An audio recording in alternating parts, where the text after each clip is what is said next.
Good morning बच्चों। हमारा ये पाठ एक पद, हम लोग पाठ एक पद को पढ़ रहे हैं जिसके रचयिता हैं सूरदास जी। इसमें से ज़्यादातर पद्यखंड को हमने पढ़ लिया है, थोड़ा सा बचा हुआ है, आज इसे समाप्त कर देते हैं। पिछले टर्न तक आपने पढ़ लिया था।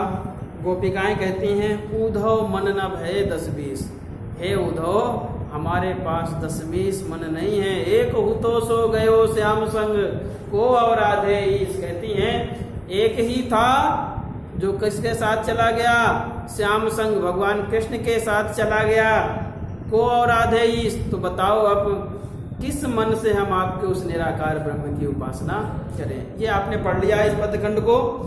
अब आगे क्या है, उद्धव जाओ तुम्हें हम जाने। इसके बाद भी गोपिकाएं उद्धव जी से जो कुछ कहती हैं उसका वर्णन इस पद्यखंड में किया गया है। तो क्या कहती हैं गोपिकाएं, क्या कहती हैं, उद्धव जाहु तुम्हें हम जाने, उद्धव जाहु तुम्हें हम जाने, श्याम तुम्हें यहाँ को न पठायो, तुम हो बीच बुलाने। गोपिकाएं कहती हैं कि हे उद्धव हम समझ गए, हम तुमको जान गए, तुम यहाँ से चले जाओ। क्या कहा, उद्धव जाओ तुम्हें हम जाने, हे उद्धव आप यहाँ से चले जाओ, हम आपको पहचान गए कि आप कौन है क्या है। क्या कहा, श्याम तुम्हें यहाँ को न पठायो, जो श्याम सुंदर है भगवान कृष्ण हैं, उन्होंने तुम्हें यहाँ नहीं भेजा, तुम हो बीच बुलाने। बीच माने रास्ता। क्या कहा कि श्याम तुम्हें यहाँ को न पठायो, श्याम ने तुमको यहाँ नहीं भेजा, तुम हो बीच बुलाने, तुम तो रास्ता भूल करके यहाँ आ गए हो। और क्या क्या, ब्रज नारिन संजोग कहत हो, बात कहत न ल जाने।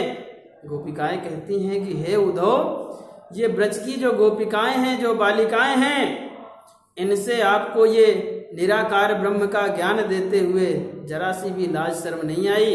होता यह है बेटा, मनुष्य के हर एक उम्र का जो कार्य है बटा हुआ है। बाल्यावस्था जब होती है शिक्षा का कार्य होता है, गृहस्थ जब आता है तो वहाँ घर गृहस्थी से जुड़ जाते हैं, और जब 50 के ऊपर जाते हैं तो धर्म कर्म की बातें अच्छी लगने लगती हैं। तो यहाँ पर गोपिकाएं अभी क्या हैं, सब 15, 16, 18, 20 की उम्र की हैं, और इनसे महापुरुषों वाले प्रवचन 60, 70 की उम्र वालों के जो प्रवचन सुनाए जाते हैं, जो ज्ञान दिया जाता है, वह ज्ञान इन्हें दिया जा रहा है। इसीलिए गोपिकाएं कहती हैं कि हे उद्धव हम गोपिकाओं के साथ, हम ब्रज की जो नारियां हैं, हम नारियों के सामने तुम्हें ये प्रवचन जो 60, 70 की उम्र में देने चाहिए थे, इस बात को कहते हुए, इस निराकार ब्रह्म का ज्ञान बांटते हुए तनिक भी लज्जा नहीं आई। आगे फिर कहा, बड़े लोग न विवेक तुम्हारे ऐसे भय अयाने। उन्होंने कहा तुम बड़े लोग हो लेकिन बुद्धि तुम्हारे पास नहीं है, सब कुछ जानते हुए भी तुम क्या हो, अयाने हो, अर्थात अज्ञानी हो, अज्ञानी हो। हम सो कही लई हम सही के जिये गुण लेऊ सयाने। उन्होंने कहा आपने जो हमें कहा वो तो हमने सहन कर लिया, लेकिन आप हमारी जगह अपने आप को रख करके अपने हृदय में इसका गुणागणित लगाइए कि आपने जो कुछ कहा है क्या सही है, क्या ये उचित है। कहाँ अबला कहाँ दशा दिगंबर मष्ट करो पहचाने। कहाँ हम अबला नारियां और कहाँ आप दिगंबरों वाली बात, नागा संतों वाली बात हमसे कह रहे हैं, मष्ट करो पहचाने। हे उद्धव इन बातों को पहचानने का जरा कष्ट करिए, समझने का प्रयास करिए। साच कहो तुमको अपनी सब बूझत बात निदाने। और कहती हे उद्धव हमें सच सच बताओ, तुम्हें तुम्हारी कसम, बूझत बात निदाने, हम आपसे अंत में एक बात पूछते हैं। क्या कहती हैं गोपिकाएं, हे उद्धव हम आपसे सच सच पूछते हैं, तुम्हें अपनी कसम दे करके एक बात पूछते हैं। सूर्य श्याम जब तुम ही पठायो तब न कहूं मुस्काने। और कहते हैं कि हे उद्धव क्या भगवान कृष्ण ने, श्याम सुंदर ने जब आपको यहाँ भेजा तब वो तनिक भी मुस्कुराए थे? यदि मुस्कुराए थे तो आपको बेवकूफ बनाया गया है। ये रहा पद्यखंड। अगला पद्यखंड, निर्गुण कौन देश को बासी, मधुकर कई समुझाए सौहदे, बूझत साँच न हासी। को है जनक कौन है जननी, कौन नारी को दासी। कैसे बरन भेष है कैसो, किह रसमय अभिलाषी। पावोगे पुन कियो आपनो, जौरे करोगे गासी। सुनत मौन होई रहो बावरो, सूर सबय मति नासी। अब गोपिकाएं उद्धव जी से निराकार ब्रह्म के बारे में पूछती। क्या कहती? निर्गुण कौन देश को बासी। कहती हे उद्धव, आपने हमें जिस निराकार भगवान का इतने दिनों तक प्रवचन दिया, बताया, तो आप कृपा करके इतना भी बता दीजिए कि ये जो निराकार ब्रह्म है किस देश के रहने वाले हैं। मधुकर कहीं समुझाए, मधुकर यहाँ पर उद्धव जी के लिए कहा गया है। मधुकर कहीं समुझाई सौदे, बूझत साँच न हासी। और कहती हैं गोपिकाएं, कहती हैं हे उद्धव, हम आज से सच सच कह रहे हैं, हमें सही सही बता दीजिए। क्या बता दीजिए?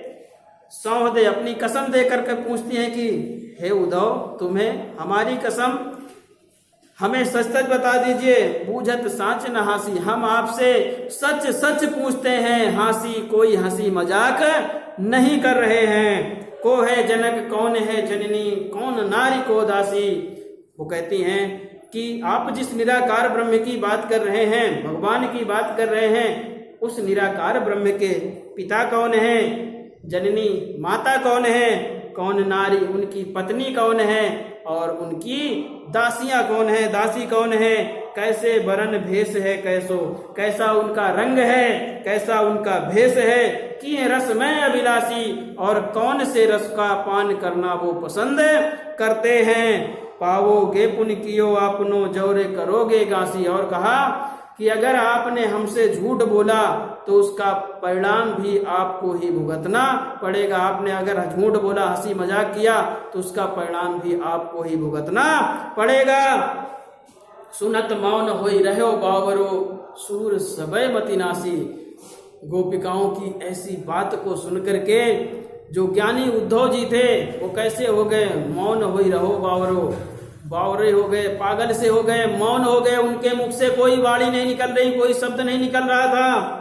सूर सबय मति नासी, सूरदास जी कहते हैं ऐसा लग रहा था कि उद्धव जी की सारी मति माने बुद्धि, सारी बुद्धि ही भ्रष्ट हो गई हो। ठीक है बेटा, ये कर लीजिए, काव्यात्मक सुंदर पिक्चर आपको भेज देंगे, उसके अनुसार कर लीजिएगा। आगे देखिए, अंतिम एक बच रहा है, उस पद्यखंड को भी देख लीजिए। अब जब अंत समय उद्धव जी ब्रज से चल करके मथुरा को जा रहे होते हैं, तो अंत में जाकर के माँ यशोदा से मिलते हैं। माँ यशोदा देवकी जी के पास अपना कुछ संदेशा भेजती हैं, उसका वर्णन इस काव्य खंड में किया गया है। संदेशो देवकी सो कहियो। माँ यशोदा उद्धव से कहती हैं कि हे उद्धव, मेरा जो ये संदेशा है किससे कहना? देवकी बहन से जाकर के कह देना। हाँ तो धाय तिहारे सुत की मया करत ही रहियो। कहती हैं वैसे तो हे देवकी बहन, मैं आपके पुत्र कृष्ण की धाय माँ हूँ। धाय माँ कौन होती है? जो बच्चे को जन्म नहीं देती किंतु पालन पोषण करती है। तो कहती क्या है कि यशोदा जी कहती हैं कि मैं तो धाय तिहारे सुत की, हे देवकी बहन, मैं आपके पुत्र की धाय माँ हूँ, लेकिन फिर भी आपसे विनती करती हूँ कि मेरे इस लाल पर दया करते रहना। जदप टेव तुम जानत उनकी, ताऊ मोहि कही आवे। कहती हैं टेव माने आदत। कहती हैं हे देवकी बहन, वैसे तो तुम लला की अर्थात कृष्ण की सारी आदतों को जानती हो, लेकिन फिर भी मुझसे कुछ कहे आता अर्थात मैं आपको कुछ बताए देती हूँ। प्रात होत मेरे लाल लड़ते, माखन रोटी भावे। कहती हैं कि सवेरा होते ही भगवान कृष्ण को सवेरे सवेरे क्या पसंद है? माखन रोटी बहुत अच्छा लगता है। तेल उपटनो और तातो जल ताहि देख भज जाते। और नहाने के लिए जैसे ही गर्म पानी गर्म किया जाता, तेल उपटन लाया जाता, उन सबको देख करके भगवान कृष्ण भाग जाते थे। जोई जोई मांगत सोई सोई देती, क्रम क्रम कह के नहाते। और कहती हैं तब तक वो नहाते नहीं थे, जब तक जो चीजें वो मांगते थे उन्हें क्रम से मैं नहीं दे देती थी, तब तक वो नहाते नहीं थे। और जब क्रम से सारी चीजें पा जाते थे तभी वो नहाते थे। सूर पथिक सुन मोहि रैन दिन बड़ो रहत उर सोच। कहते हैं सूर पथिक वो कहती हैं, यशोदा जी कहती हैं कि हे उद्धव सुनो, मेरे हृदय में एक बड़ा ही सोच हमेशा बना रहता है, मेरो अलग लड़े तो मोहन होइए करत सबोच। कहती क्या है कि मेरा जो मोहन है, डाडला कृष्ण है, वो कुछ अलग स्वभाव का है और वहाँ रह करके वो हर प्रकार से संकोच करता होगा। यही मेरे हृदय में हमेशा एक सोच बना रहता है। तो बच्चों, ये रहा पद पाठ की व्याख्या, जो आज से आपका ये पाठ समाप्त हुआ। कल से हम लोग तुलसीदास जी के पाठ वन पथ पर जो है उसे पढ़ेंगे। आज की क्लास यही संपन्न होती है। धन्यवाद। Have a nice day.